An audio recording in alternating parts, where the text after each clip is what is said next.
côté du Seigneur. À jamais il sera l'agneau sur le trône. Je fléchis le genou. Esprit de Dieu, je t'adore. Je te donne ma vie. Je t'aime tant. Je t'aime tant. Chers paroissiens, le bon pasteur, à vous tous qui nous suivez présentement sur les réseaux sociaux, depuis la paroisse Bon Pasteur, nous voulons maintenant, en cette heure, regarder, orienter nos cœurs vers Jésus, bon pasteur, celui qui nous aime tant et qui ne nous laisse pas, qui ne nous abandonne pas. Et avec lui, ce matin, nous voulons entendre à nouveau les paroles que lui-même, dans sa grâce et dans sa bonté, met au fond de nos cœurs. Et c'est cela le sens de la prière. Parce que la prière est d'abord parole de Jésus en nous, par le feu de l'Esprit qui vit en nous, que Jésus ressuscité nous communique. Nous voulons ce matin nous poser une petite question, et c'est autour de cette question que nous allons essayer de conduire cette réflexion. Pourquoi et comment l'adoration peut aider à vivre ou à pratiquer la prière silencieuse? Nous commencerons par définir l'adoration. Et en définissant l'adoration, cela nous permettra en même temps de répondre au pourquoi de cette question. La parole de Dieu dit ceci: « Tu aimeras le Seigneur ton Dieu de toute ton âme, de toutes tes forces. » Adorer, c'est poser un acte de foi, d'espérance et de charité en Dieu.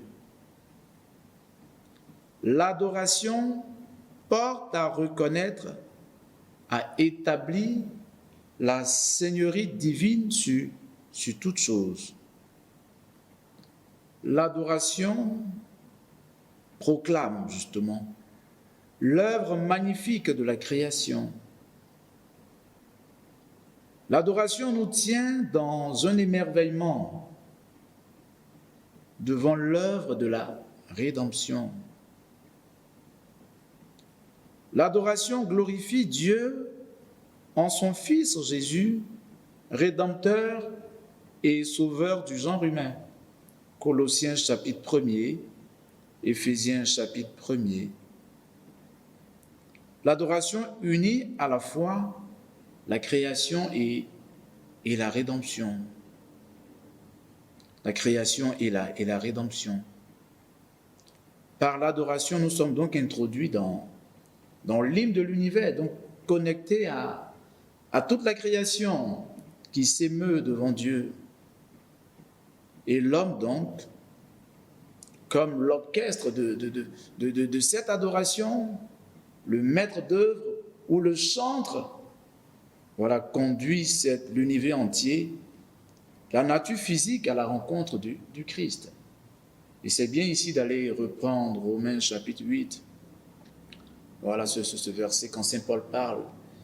Et la création tout entière aspire à voir la révélation des fils de Dieu. Parce que c'est l'homme qui porte l'adoration. C'est avec lui que Dieu noue une relation d'excellence, une relation de prédilection que Dieu ne peut pas entamer, ou justement Dieu ne peut pas établir avec les autres êtres. La prière devient dès lors un acte intérieure de communion spirituelle à Dieu. Puisque Dieu ne rentre pas en communion, Dieu ne peut pas rentrer en communion avec les bois, les cailloux, les animaux. Mais le seul être avec lequel Dieu peut établir cette communion sur terre, c'est vraiment l'homme. Donc la prière devient un acte intérieur de communion spirituelle à Dieu. C'est l'homme qui s'élance à la rencontre de Dieu qu'il a fait, qu'il a créé. La connaissance de Dieu que procure la foi, ou encore l'illumination de l'esprit, s'allie au chant d'amour de l'Esprit Saint, pour que le cœur de l'homme n'aime que Dieu et Dieu seul. Donc on comprend et on réalise que la foi véritable conduit à l'amour de Dieu. On connaît Dieu pour l'aimer. On connaît Dieu pour vivre en lui. On connaît Dieu et on voit que l'adoration à la fois donc connaissance, c'est un mouvement qui bascule de la connaissance à l'amour. L'adoration est dynamique. Elle est connaissance et elle est en même temps acte du cœur, acte d'amour. Et dans cette adoration, l'homme s'émerveille.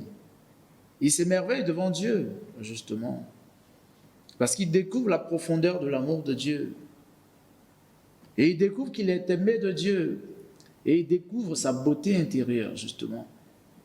Il se réalise, il se découvre dans l'amour. C'est ce qui est beau. Nous qui sommes prompts à regarder les autres de manière très extérieure, nous aimons les créatures, nous aimons la beauté extérieure, les humains. Voilà. Mais Dieu voit le fond, le cœur de l'homme. Et Dieu voit la beauté intérieure. Et l'adoration nous porte à entrer dans le regard de Dieu, qui est un regard d'amour, pour percevoir la puissance d'amour qui a façonné l'homme et qu'il a créé, qu'il a tiré des entrailles de Dieu et qui lui donne de vivre donc dans cette force et dans cette puissance d'amour. Et donc dans l'adoration, on découvre qu'on est beau de la beauté de Dieu. Ça, c'est quelque chose d'extraordinaire. Celui qui découvre sa beauté en Dieu, c'est une grâce. Alors, il est embelli de l'amour de Dieu. Et il comprend que cette beauté intérieure, justement, surpasse la création physique tout entière. Les biens du monde, tous les biens du monde mis ensemble ne valent pas une seule âme humaine. Et c'est ce que l'adoration nous donne de comprendre et de vivre. Dieu donc est au-delà de l'intelligence.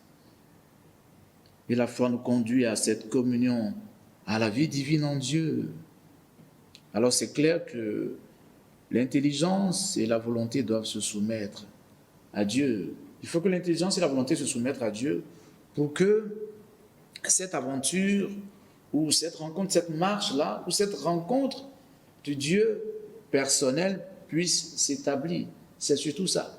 On découvre ce qu'il a fait. Mais on ne s'arrête pas là. On comprend qu'il nous invite à vivre en lui. Donc, Dieu ne reste plus, si on veut, loin de nous. Mais Dieu se fait tellement proche de nous parce qu'il nous invite, par-delà toute chose, à accepter son amour, justement. C'est une quête d'amour. C'est comme si, en fait, Dieu a créé toutes les choses extérieures, au fond, pour nous séduire, pour nous amener à l'aimer. C'est ça que ça veut dire. Et c'est dans le silence de la foi qu'on découvre en fait Dieu. Jean chapitre 3, la rencontre de Jésus avec Nicodème, est une catéchèse appropriée. Donc on va dans ce silence, parce qu'on est là dans l'émerveillement. L'intelligence est soumise à Dieu. Voilà, on comprend que Dieu est au-delà de toutes choses et qui nous invite. Alors on est en adoration devant lui. On sait que lui, il est là. Il est éternel, il est grand, il est saint. Et sa sainteté nous fascine en fait. Sa sainteté nous attire. Sa sainteté nous donne de le regarder en fait, d'être là à le regarder. Et cette sainteté de Dieu, C'est la puissance de son amour qui nous est offerte. Pas à travers le sacrement de l'amour, qui est l'Eucharistie. Et donc nous parlerons ici de l'adoration eucharistique, qui prolonge en fait, ou qui manifeste au plus haut point cette présence amoureuse de Dieu qui nous est offerte chaque jour, de la faim et de la soif d'amour de Jésus. L'adoration eucharistique, une école de prière, silencieuse ou amoureuse. Nous sommes donc invités à être à l'écoute de la vie de Dieu qui murmure en nous. Et c'est une forme d'explicitation du schéma Israël. Écoute Dieu. Voilà. Donc l'adoration eucharistique sera une école d'apprentissage à l'écoute intérieure de Dieu. C'est-à-dire le cœur de l'homme va se mettre à écouter Dieu maintenant. Dans un cœur à cœur, c'est ça que ça veut dire. Dans un cœur à cœur, c'est-à-dire on va écouter. Je vais écouter l'amour me parler de l'intérieur. Alors le premier point, ça sera donc la prière du cœur. Il y a des versets bibliques qui nous aident à approfondir aussi la réalité de la prière du cœur. Il y a le psaume 44, à travers de ces versets. D'heureuses paroles jaillissent de mon cœur quand je dis mon poème pour le roi, d'une langue aussi vive que la plume du scribe.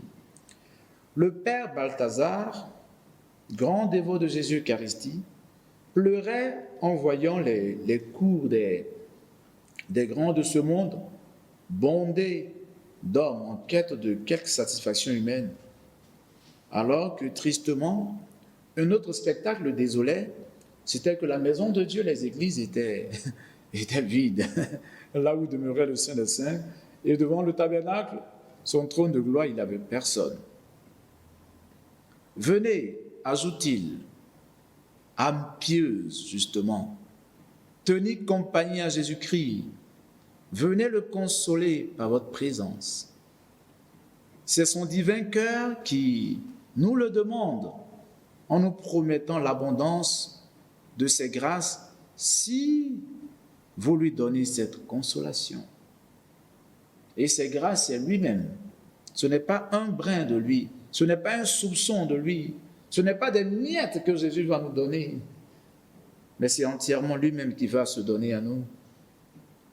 Y a-t-il dans le monde un homme qui puisse, comme on dit le psaume, payer la vie de son frère, donner sa propre vie? C'est Jésus qui le fait. Et de surcroît, lui, il est Dieu. Lui, il est Dieu.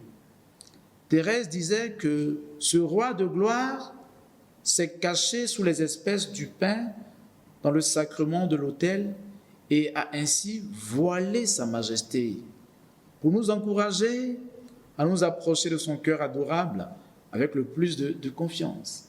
Je pense que cette parole nous ramène à des récits bibliques. Nous pensons notamment à la vision de Moïse, voilà, qui s'enlève les chaussures. Nous pensons à qui d'autre? À Moïse. Nous pensons même à cette vision dans le livre d'Isaïe. Isaïe qui regarde la gloire de Dieu, qui contemple la gloire de Dieu et qui voit que les anges eux-mêmes, purs esprits, se voient la face devant la sainteté de Dieu. Et c'est ce que Jésus réalise chaque jour dans l'hostie, la petite hostie. Il cache, il masque sa gloire pour ne pas nous foudroyer, mais pour nous dire qu'il nous aime. Donc l'amour, ce n'est pas d'avoir une puissance qui tétanise ou qui tyrannise. L'amour, c'est une puissance qui se donne humblement. Et Jésus se donne humblement à nous dans l'Eucharistie. Avec la comtesse Féria, surnommée l'épouse du Saint-Esprit, Jésus nous invite à rester près de lui pour l'éternité. En fait, la prière du cœur manifeste le soupir de l'être. Ma chair et mon cœur sont un cri vers le Dieu vivant, dit le psaume. L'être humain se découvre tabernacle du Dieu vivant, temple de l'Esprit Saint.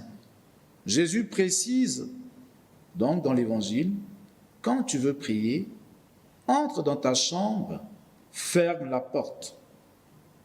C'est ça, ferme la porte. C'est-à-dire, va écouter Jésus dans ton cœur. Va écouter les paroles d'amour qu'il te donne. Pour celui qui adore Jésus, présent dans l'Eucharistie, il apprend les secrets de l'amour divin. Il apprend à aimer. Il apprend à aimer. Jésus lui dit comment on aime. Donc dans ce cœur à cœur, c'est l'apprentissage. En fait, c'est une prière. C'est la prière qui devient un lieu d'écouter le Seigneur. Simplement. Mais c'est une écoute amoureuse. Par le recueillement de l'esprit, c'est-à-dire dans le silence intérieur, l'âme va jusqu'à atteindre le fond de ton cœur. Alors donc on ira là, dans le silence, c'est-à-dire on va jusqu'au fond de soi-même dans son cœur pour rejoindre le paradis de Dieu, le sanctuaire de Dieu. Et dans le paradis de ton âme où Dieu t'attend, lui ton bien-aimé, pour te parler cœur à cœur. C'est là. Il dit va à l'intérieur. Alors tu entendras, ma voix. Nous avons coutume de reprendre ce cantique-là. Si je me tais, oui, j'apprendrai à écouter la voix du bon berger. Et ça, c'est de se taire pour écouter le Seigneur. Mais c'est l'humilité, parce que c'est lui qui veut nous aimer. Donc il faut l'écouter. Voilà pourquoi on n'a pas besoin de parler, parce que si on se met à parler, on n'entendra pas sa voix. Et on ne découvrira pas les secrets de l'amour qu'il veut nous donner. C'est d'être à la disposition du Seigneur dans son cœur. C'est de lui parler cœur à cœur. Autrement dit, ça veut dire simplement de se mettre à écouter dans notre cœur le cœur de Jésus qui nous parle de l'intérieur. Ces paroles, les secrets d'amour qu'il nous donne en fait. Avant même que vous ayez prié, dit Saint Paul, l'Esprit Saint sait ce dont vous avez besoin. L'Esprit Saint, par des gémissements ineffables, fait crier à Abba Père. La prière filiale jaillit du cœur confiant. Elle établit l'âme dans l'adhésion exclusive de la volonté divine. L'Esprit Saint envahit l'âme. Et l'Esprit Saint, en envahissant l'âme, procède en souvent par des murmures, c'est-à-dire par des mouvements intérieurs. Vous voyez, un peu comme on le voit au bord de l'eau, comme l'eau fait. C'est un peu comme ça que l'Esprit Saint parle à l'âme. C'est une harmonie divine, c'est une mélodie divine qui est jouée dans le fond de l'âme, qu'il faut percevoir dans le silence, et non dans les vagues du monde. Non, ce n'est pas possible d'entendre la voix du Seigneur à ce moment. Et il nous invite donc, en l'écoutant de l'intérieur, aussi à faire quoi? À poser en même temps le regard d'amour sur lui. Donc l'autre point, c'est le regard d'amour. Le regard d'amour exprime le regard du cœur porté vers Dieu. Il s'agit là de la fixation du cœur dont fait allusion Saint Jean-Marie Vianney, dont il reprend ces paroles. Il m'avise et je l'avise. C'est très certainement ce qu'exprime Thérèse d'Avila quand elle parle du recueillement passif ou de la prière de quiétude. C'est-à-dire qu'on est dans un silence, voilà. Mais un silence qui est rempli de Dieu. C'est ça la prière. On a le sentiment de ne pas prier, mais la prière nous est donnée comme une grâce de l'intérieur. C'est ça la prière de quiétude. Toutes les puissances de l'âme sont ordonnées vers la source d'amour. L'âme court à la recherche du bien-aimé, vers lequel elle gambade. Elle sait son nom et son visage. L'âme réalise le lieu de son bonheur. À ta droite, dit le psaume, éternité de délices, débordement de joie. L'âme est envahie par l'amour, et c'est le silence de l'amour, simplement. Le cœur est là pour Jésus, fixé vers lui.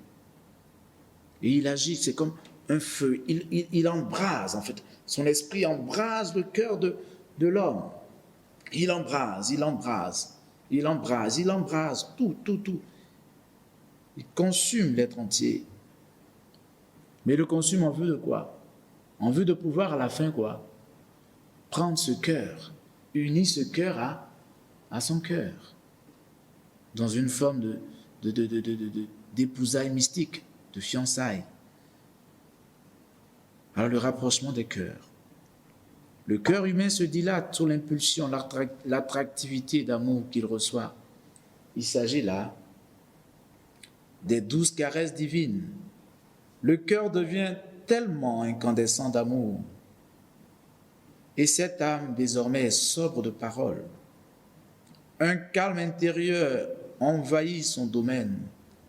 Ses battements intérieurs l'emportent à l'entrée de la chambre nuptiale. Et il y a une image d'un disciple du Seigneur qui décrit bien cet événement mystique. C'est qui? C'est Saint Jean. On dit, il a sa tête contre le cœur du Seigneur. Il est entré dans le cœur du Seigneur. Le Seigneur a noué son cœur à son cœur. Il écoute les battements du cœur. Mais il n'écoute pas, c'est pas simplement... Mais en fait, son cœur bat à l'unisson du cœur de Jésus. En fait, c'est ce qui se produit à ce moment. Les deux cœurs sont unis comme dans le mariage. Les anneaux, les alliances des mariés qui deviennent finalement une seule personne. C'est ça que ça veut dire. Mais il n'y a que les humains qui se marient et puis chacun fait sa route comme il veut, il va où il veut. Il se croit libre en pensant que la liberté doit le perdre là où il veut. Mais le Seigneur nous garde avec lui. Et je pense que c'est en ce moment précis, il ne reste qu'une seule chose à l'âme. Qu'elle pense? Elle pense l'amour. Qu'elle chante l'amour. Qu'elle regarde l'amour de Dieu. Elle se met simplement à dire l'amour. Ou très, très clairement, a dit à Jésus, je t'aime. Jésus doux et humble de cœur, rends mon cœur semblable à ton cœur. Alors, bien-aimés, voilà ce chemin de l'amour que le Seigneur nous propose dans son adoration. Jésus présent dans l'Eucharistie, qui veut nous conduire dans les secrets de l'amour, pour nous rendre semblables à lui, pour nous donner sa propre vie et sa propre beauté. Alors pour terminer, la spiritualité catholique est une mystique d'amour, retenons-le. C'est le don de la sainteté divine offerte au genre humain. Et aux sources de la tradition catholique, il y a l'Essence divine, il y a tout ce que nous savons, il y a la parole de Dieu. Et aujourd'hui, l'oraison même nous est proposée. Alors, pourquoi il nous faut grandir dans cette prière silencieuse devant le Seigneur?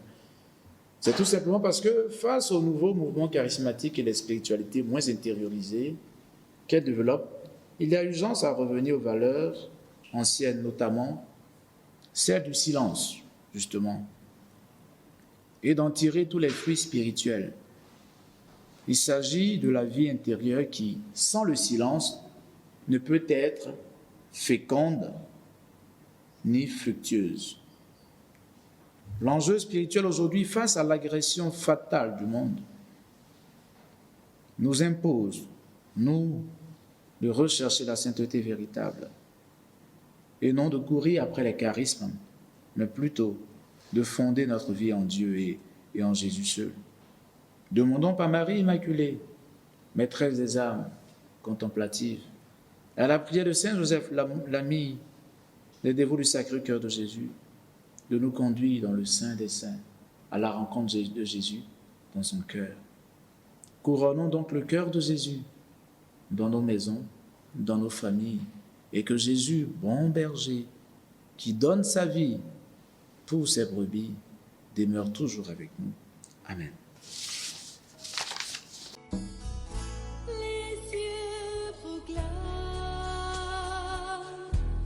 la gloire du ressuscité. Rien n'est égal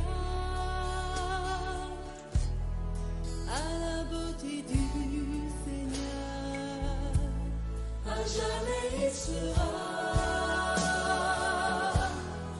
l'agneau sur le trône. Je fléchis le genou.